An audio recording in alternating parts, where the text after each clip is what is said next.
Hello everyone, I'm Sebastian Y and this is Managerial Economics. In this final video of our math review, I'm going to talk a little bit about partial derivatives and how to maximize multivariate functions.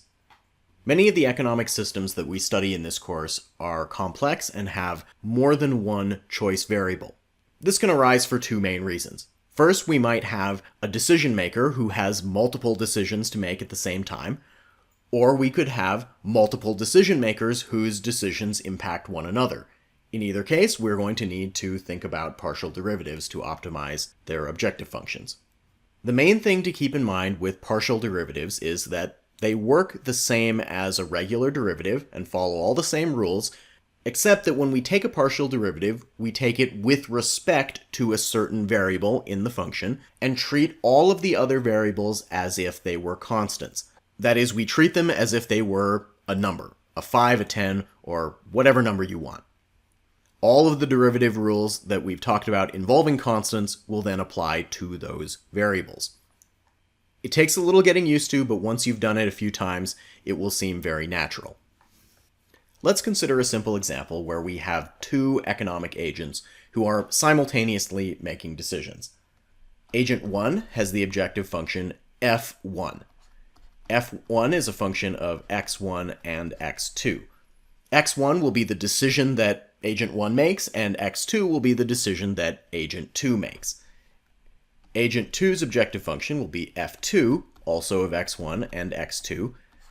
This means agent 1's decision will affect themselves and agent 2, and agent 2's decision will affect themselves as well as agent 1. f1 is 10x1 plus x1 x2 minus x1 squared, and f2 is 10x2 plus x1 x2 minus x2 squared. Agent 1 can only choose the value of x1, and so they're going to have a first order condition where they select x1. So agent 1's FOC, I'll denote FOC1, will be the partial derivative of f1 with respect to x1. In Leibniz notation, we always use a curly d to denote a partial derivative just to make it as clear as possible that that's what we're doing as opposed to just a normal derivative. Remember that we take the derivative with respect to x1 and we treat x2 as a constant. Going through this term by term, the derivative of 10x1 with respect to x1 is 10. Now for the next part, we treat x2 as a constant. Think of it just as a 5. And so the derivative here is just x2, for the exact same reason that the derivative of 10x1 is 10. And finally, we take the derivative of the last part as usual, and then set that equal to 0. We do the same thing for our second FOC.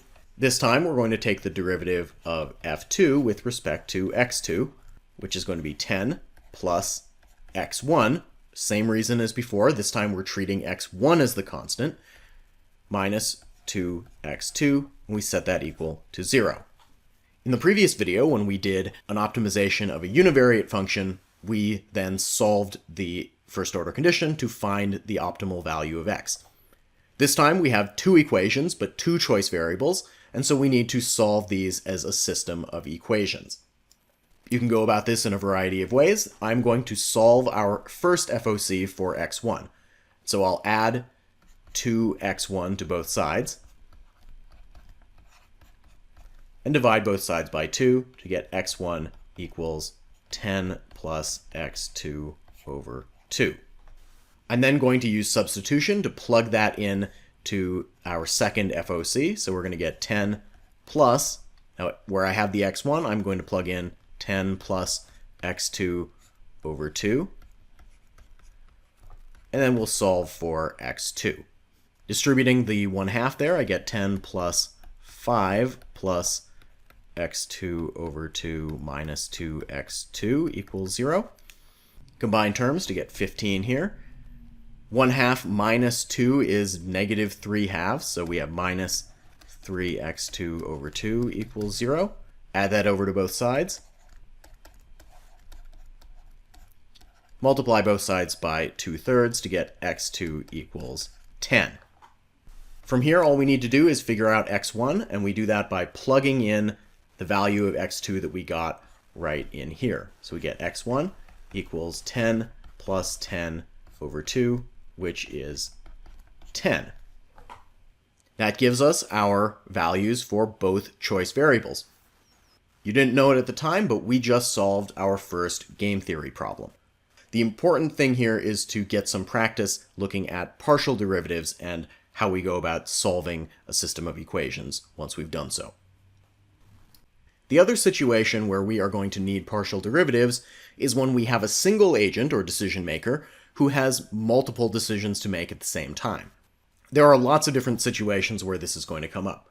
Think about a situation where a consumer is choosing how much of each type of good to buy. That's one big decision that's made up of lots of different choice variables. A cost minimization problem where a manager needs to figure out how much labor and how much capital to use is going to be a multivariate optimization as well.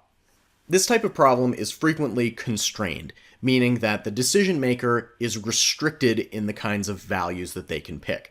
For example, a consumer needs to stay within their budget, or a factory manager needs to hit a certain target level of output. We'll discuss these as they come up later in the course, but for now, we're going to look at a simple unconstrained optimization. This will give us some more practice with partial derivatives. Let's consider an objective function f of x1, x2. So we have two choice variables here that we are trying to find the optimizing values for. Our objective function is x1, x2 plus x1 plus x2 minus x1 squared minus x2 squared. By the way, before we go on, let me just make it clear that the subscripts here are just part of the variable's name. x1 is a variable, x2 is a variable, just like if we had used x and y and z and so on. The superscripts are the exponents. We're going to be using this type of notation quite a bit as we move forward. If we're trying to maximize this objective function and we have control over both x1 and x2, those are our choice variables, we're going to have two first-order conditions. For the first one, we take the partial derivative with respect to x1, meaning we treat x2 as a constant. Let's go through this term by term. The derivative of x1, x2 with respect to x1, we treat x2 as a constant, and so that's just going to be x2. The next one, derivative of x1 with respect to itself is just 1. For the third part, the derivative of x2 with respect to x1.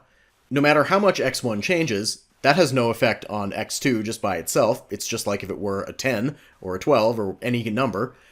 Remember, the derivative of a constant is 0, and we're treating x2 as a constant. Next, the derivative of negative x1 squared with respect to x1, we get negative 2x1. And the last part here, there's only an x2 there. So we treat it as a constant, so the derivative with respect to x1 is 0.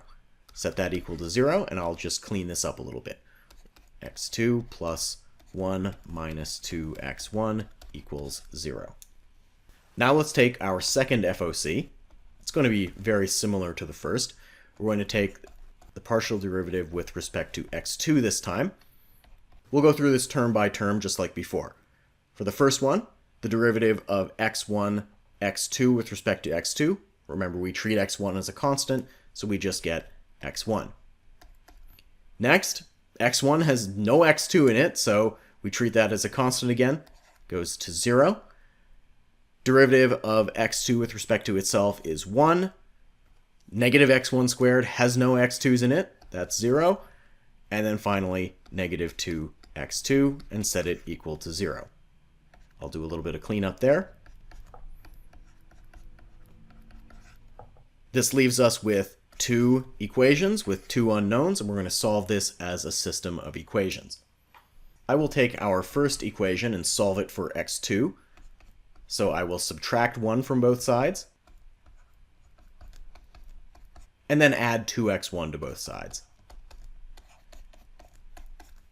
Then I'll go ahead and plug that in to the x2 right here. And that's going to give me x1 plus 1 minus 2 times this whole thing right here. This example gives us a nice opportunity to use the distributive property. So I'm going to distribute that -2 into the parentheses. This is one of the most common mistakes that people make in this course and is probably the number one reason people lose points on homework. So be very careful about this. We distribute the -2, meaning that we multiply each term by -2. So we get -4x1, and then we multiply -2 times -1.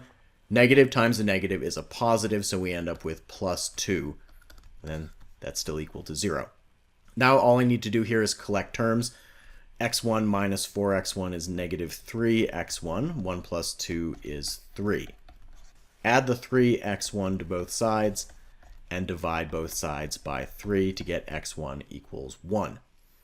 Plug that back up here. We get x2 equals 2 times 1 minus 1. 2 minus 1, x2 is also 1.